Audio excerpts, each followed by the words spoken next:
Hi, this is the second video in our discussion of shortness of breath. We will start with a discussion of the history the physician will be interested in, and finish with the physical exam that the physician will take. History.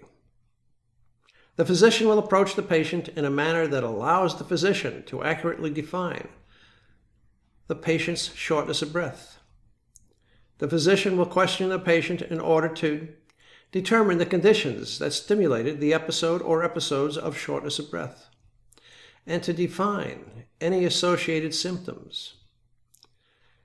Let's stop for a moment and define a symptom and differentiate it from a sign. A symptom is any subjective evidence of disease, while a sign is any objective evidence of disease. Therefore, a symptom is a phenomenon that is experienced by the individual affected by the disease, while a sign is a phenomenon that can be detected by someone other than the individual affected by the disease. A physical exam will produce objective evidence or signs. A history will be looking for symptoms.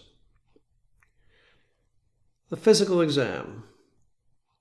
Naturally, the exam will focus on the thorax and lungs. The chest will be inspected, percussed, and listened to with a stethoscope. The patient will be stripped to the waist so the exam can be thorough. The physician will look for cyanosis. Cyanosis is the bluish or purplish discoloration of the skin or mucous membranes due to the tissues near the surface having low oxygen levels. The physician will also look for clubbing.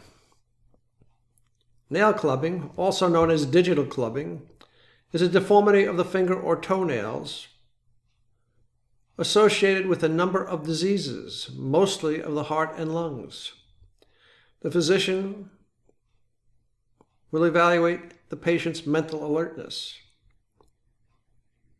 The physician will want to know if the patient is short of breath while the patient is at rest, and if any use of accessory muscles are being used, and also want to know if there are any rib retractions when the patient is breathing.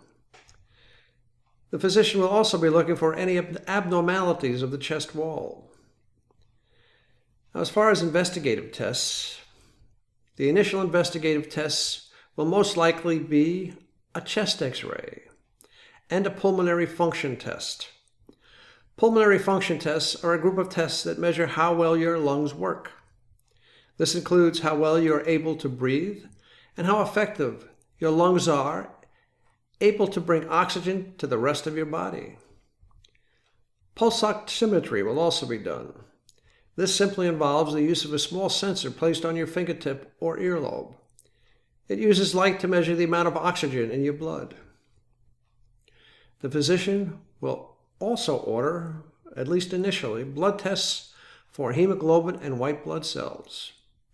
The physician will do an EKG and probably order cardiac enzymes.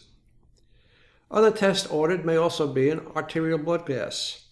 An arterial blood gas, also called an ABG, is a blood test that measures the acidity or pH and the levels of oxygen and carbon dioxide from an artery. This test is used to check the function of the patient's lungs and how well they are able to move oxygen and remove carbon dioxide.